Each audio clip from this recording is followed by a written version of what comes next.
Hello friends, आप thumbnail देख के जान ही गए होंगे कि मैं इस वीडियो में क्या बताने वाला हूँ। SSC OTR registration. SSC OTR registration क्या होता है और इसे हम कैसे करेंगे, इसका पूरा प्रोसेस हम इस वीडियो में देखेंगे और सीखेंगे। तो सबसे पहले आप अपना क्रोम ब्राउज़र को ओपन कर लेंगे। उसके बाद सर्च करेंगे ssc.gov.in। उसके बाद आप स्टाफ सिलेक्शन कमीशन के ऑफिशियल वेबसाइट पे आ जाएंगे। इसके बाद आप सबसे पहले अपने मोबाइल को डेस्कटॉप साइट में कर लेंगे। उसके लिए आप यहाँ पे ऐड 3 डॉट का साइन देख रहे होंगे, वहाँ पे क्लिक करेंगे। इसके बाद आप स्लाइड करते हुए नीचे डेस्कटॉप साइट पे क्लिक कर दीजिएगा। इसके बाद आप डेस्कटॉप साइट आपका मोबाइल हो जाएगा। डेस्कटॉप साइट इसलिए कि आपका कभी कभी फॉर्म भरते समय प्रॉब्लम हो जाती है, तो डेस्कटॉप साइट होने से कोई प्रॉब्लम नहीं होगी। आप फॉर्म को मोबाइल से, लैपटॉप से, डेस्कटॉप से, किसी से भी भर सकते हैं। अभी मैं अपने मोबाइल से ही भर के दिखा रहा हूँ। इसके बाद आप यहाँ पे ऊपर में देख रहे होंगे लॉगिन एंड रजिस्ट्रेशन, इस पर क्लिक करेंगे। इसके बाद आप थोड़ा सा मोबाइल को जूम कर लेंगे और ये आपका मेन फॉर्म खुल जाता है आपका रजिस्ट्रेशन करने के लिए। यहाँ पे आप देख सकते हैं, यहाँ पे यूज़र नेम एंड पासवर्ड, जो कैंडिडेट पुराने हैं वो अपना यूज़र नेम और पासवर्ड डाल कर लॉगिन करके अपना फॉर्म भर सकते हैं। और जो कैंडिडेट न्यू हैं, और ये वीडियो न्यू कैंडिडेट के लिए बनाया जा रहा है, वो यहाँ पे न्यू यूज़र रजिस्ट्रेशन पर क्लिक करेंगे। यहाँ तक पहुँचने में अगर प्रॉब्लम होती है तो मैं इसका लिंक अपने डिस्क्रिप्शन बॉक्स पे डाल दिया हूँ, आप वहाँ से डायरेक्ट यहाँ पे पहुँच सकते हैं। तो आप यहाँ पे देख सकते हैं one time registration. One time registration होता क्या है? रजिस्ट्रेशन आप तो जानते ही होंगे कि किसी भी फॉर्म भरने के लिए रजिस्ट्रेशन करना होता है, उसके बाद हम मेन फॉर्म को भरते हैं। झारखंड में कई फॉर्म ऐसे हैं जहाँ पे आपको प्रत्येक फॉर्म के लिए पहले रजिस्ट्रेशन करना पड़ता है, उसके बाद मेन फॉर्म भरना पड़ता है। एसएससी ने अपना रजिस्ट्रेशन प्रोसेस को अपडेट किया है। यहाँ पे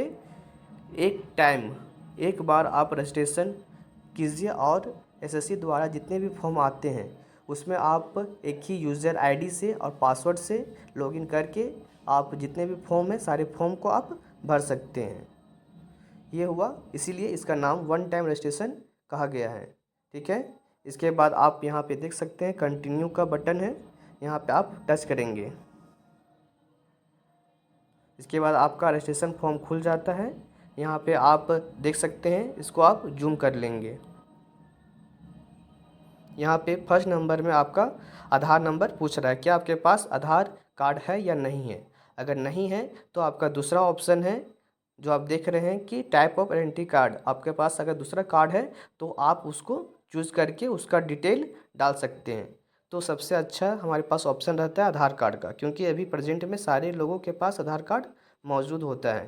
तो यहाँ पे आप आधार कार्ड में आप एस कीजिएगा और यहाँ पे आप आधार नंबर डाल दीजिएगा, जैसे कि आधार नंबर आपका कुछ भी हो। अब एग्जांपल के लिए हम सिर्फ कुछ भी डाल देते हैं। ठीक है। उसके बाद वेरीफाई में भी आपको दोबारा से आधार नंबर ही डालना होगा, कुछ भी डाल देते हैं अभी हम। अब अपना सही आधार नंबर डाल दीजिएगा। उसके बाद आप यहाँ पे आते हैं, दूसरा नंबर तो आपको कुछ भरना नहीं है। तीसरा नंबर पे आप आ जाते हैं, यहाँ पे आपका कैंडिडेट नेम पूछता है। तो यहाँ पे आपका जो मैट्रिक में कैंडिडेट नेम है वो नेम को आप डाल लीजिएगा। जैसे कि किसी का नाम हो गया सोहन सोहन कुमार। ठीक है। उसके बाद वेरीफाई में भी आप सेम नाम ही को डालना है। ठीक है। फोर्थ नंबर में आपका पूछा जा रहा है कि क्या आपको आपका नाम have you change even change name, क्या आपका नाम चेंज हुआ है। नहीं तो आप नो में रहने देंगे। उसके बाद जेंडर सेलेक्ट करेंगे, जो भी जेंडर आपका है वेरीफाई कर लेना है जेंडर को। इसके बाद डेट ऑफ बर्थ, आपका जो भी डेट ऑफ बर्थ है उसको आप चूज़ कीजिएगा। यहाँ पे आपका साइड में दिया हुआ है, यहाँ आपका जो भी डेट ऑफ बर्थ है चूज़ कर लीजिएगा।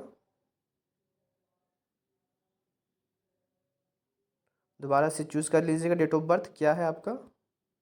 वेरीफाई करने के लिए अभी मैं सडनली कोई भी डेट ऑफ बर्थ चूज़ कर ले रहा हूँ।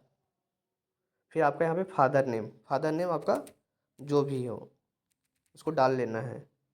सिर्फ एग्जांपल के लिए आपको मैं बता रहा हूँ। मदर नेम में भी आपका मदर नेम डाल लेना है, वेरीफाई कर लेना है मदर नेम। उसके बाद आप यहाँ देख सकते हैं 9 नंबर में मैट्रिकुलेशन 10th क्लास बोर्ड, आप किस बोर्ड से आप पास किए हुए हैं। तो यहाँ पे आप अपना बोर्ड देख लीजिएगा, आपका जिस बोर्ड से आप मैट्रिक पास किए हुए हैं। जैसे कि यहाँ पे हम झारखंड एकेडमिक काउंसिल सेलेक्ट करते हैं, जैक बोर्ड का, ठीक है। उसके बाद वेरीफाई भी कर लेना है दोबारा से जिस बोर्ड से आप किए हुए हैं।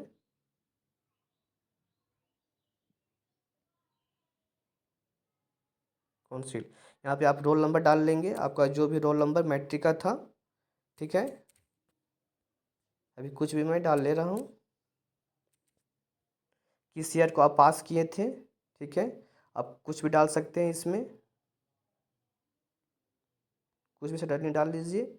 उसके बाद आपका 12 नंबर में पूछ रहा है higher level of education qualification, आपका हायर स्टडी क्या हुआ है। तो यहाँ पे आपका जो लास्ट स्टडी किए हुए आपको कंप्लीट हो चुका है वो डाल सकते हैं। अभी प्रेजेंट के लिए मैं ग्रेजुएशन यहाँ पे सिलेक्ट कर लेता हूँ, ठीक है। उसके बाद यहाँ पे पूछा जा रहा है 13 नंबर में कैंडिडेट मोबाइल नंबर, यहाँ पे आपका वैलिड मोबाइल नंबर देना है क्योंकि उसमें आपका OTP जाएगा। जैसे कि आप देख सकते हैं, यहाँ पे देखिए सेंड OTP का ऑप्शन दिया जा रहा है। यहाँ पे आप मोबाइल नंबर डालने के बाद जो आपका वैलिड मोबाइल नंबर होगा उसको डालने के बाद यहाँ पे सेंड OTP पे क्लिक कीजिएगा। उसके बाद इस नंबर पे आपका OTP आएगा, उस OTP को फिर यहाँ पे सबमिट करने के बाद फिर उसको वैलिडेट कर लेना है, ठीक है। उसी तरह फिर आपका कैंडिडेट ईमेल आईडी भी उसी तरह आपको कुछ डाल लेना है, कुछ भी हम मान लेते हैं।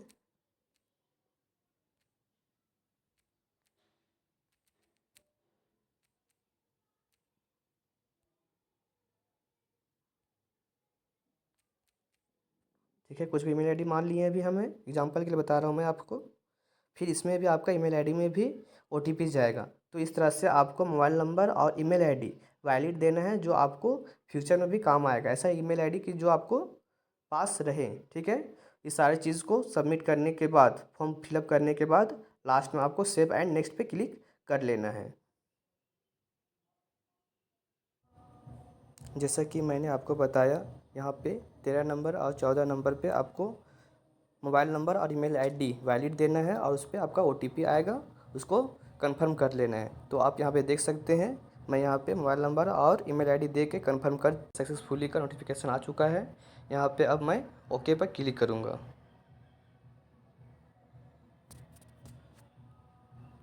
ओके पर क्लिक करने के बाद आपको यहाँ पे आपका रजिस्ट्रेशन नंबर मिल जाएगा।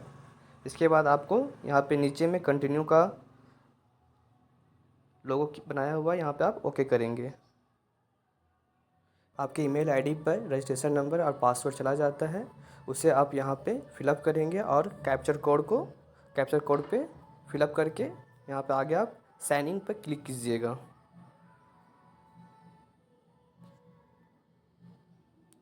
इसके बाद आपको यहाँ पे न्यू पासवर्ड सेट करने के लिए बोला जा रहा है। यहाँ पे आप देख सकते हैं पुराना पासवर्ड जो आपका ईमेल आईडी में गया और आपका न्यू पासवर्ड यहाँ पे आपको डालना है, ठीक है। तो यहाँ पे अभी हम डालते हैं न्यू पासवर्ड हमारा जो था, ठीक है। यहाँ पे तो मैंने फिलअप कर दिया हूँ मेरा पुराना पासवर्ड और उसके बाद न्यू पासवर्ड। उसके बाद आप यहाँ पे कन्फर्म दोबारा से आपका पासवर्ड डालना है। यहाँ पे आपको हार्ड पासवर्ड डालना है, आपको लेटर, नंबर और स्पेशल कैरेक्टर मिलाकर डालना है, ठीक है। उसके बाद आपको यहाँ पे सिक्योरिटी क्वेश्चन के लिए आपको कुछ भी चूज़ करना है। यहाँ पे आप देख सकते हैं सिक्योरिटी क्वेश्चन में कुछ भी आप चूज़ कर सकते हैं। यहाँ पे आपका है what city were you born in, ये चूज़ कीजिए। या कोई भी, ये सिर्फ सिक्योरिटी के लिए आपको फ्यूचर में अगर किसी प्रकार से दिक्कत होता है, पासवर्ड भूल जाते हैं तो उस टाइम में ये आपका काम आता है, ठीक है। तो इसमें से आप कुछ भी आप चूज़ कर सकते हैं। तो यहाँ पे मैं चूज़ कर लेता हूँ स्कूल नेम, ठीक है। और आपका स्कूल नेम यहाँ पे आंसर देना है, आपको वो चीज़ याद रखना पड़ेगा। सेकंड क्वेश्चन में उसी तरह भी आपको जो भी चूज़ कर सकते हैं वो चूज़ कीजिए और फिर यहाँ पे आप उसका आंसर डाल दीजिए। उसके बाद फिर इसको आप सेव एंड नेक्स्ट पे क्लिक कर दीजिएगा। साइन इन करने के बाद आपको फिर से पॉपअप खुल जाता है। यहाँ पे आप रजिस्ट्रेशन नंबर फिर से आपको डालना है और जो आपका न्यू पासवर्ड बनाए हुए हैं वो पासवर्ड की जगह पे डालना है, फिर कैप्चर कोड को फिलअप करना है और फिर लॉगिन कर देना है। ठीक है, उसके बाद आपका आता है एडिशनल डिटेल। इसमें आपको भरना है कैटेगरी, फर्स्ट नंबर में verify category, second number nationality अब कहाँ से है। ठीक है, तो कैटेगरी यहाँ पे आप जिससे बिलोंग करते हैं, तो यहाँ पे हम ओबीसी का डाल देता हूँ।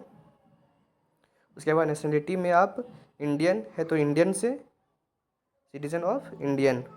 ठीक है, उसके बाद आप यहाँ पे विजुअल आइडेंटिफिकेशन मार्क्स आपका पहचान चिन्ह डालना है। ठीक है, इसके बाद आप PW डालना, इस पर आपको नो ही रखने देना है। ठीक है, उसके बाद आप नीचे आइए, 6 नंबर 5 नंबर कुछ नहीं भरना है। आप किसी प्रकार 5 नंबर में आपको बोलता है आप किसी प्रकार से डिसेबिलिटी है, किसी प्रकार से आपका शारीरिक रूप से कुछ कष्ट है या प्रॉब्लम है किसी का, तो वो एस करेंगे, नहीं तो फिर नो में रहने देंगे। उसके बाद आप 6 नंबर में आ जाएंगे, आपका एड्रेस भरना है, आप कहाँ पे रहते हैं पूरा डिटेल। उसके बाद स्टेट, डिस्ट्रिक्ट, पिन कोड, फिर आपका 7 नंबर में आपका एड्रेस, जो प्रेजेंट एड्रेस परमानेंट एड्रेस है और प्रेजेंट एड्रेस सेम है या अलग अलग है। आपका अगर सेम ही है तो फिर सेम ही भर देना है, अगर अलग है तो आपको अलग अलग भरना है। ठीक है, और भरने के बाद फिर आपको यहाँ पे सेव एंड नेक्स्ट पे क्लिक कर देना है, जो आप यहाँ पे देख सकते हैं। ठीक है, तो अब इस फॉर्म को अब भरते हैं। सेव एंड नेक्स्ट के बाद आपका सक्सेसफुली का मैसेज आएगा, उस पर आप ओके कर दीजिएगा। उसके बाद आपका लास्ट प्रोसेस है, यहाँ पे आपका 1 टाइम रजिस्ट्रेशन डिक्लेरेशन पूछा जा रहा है।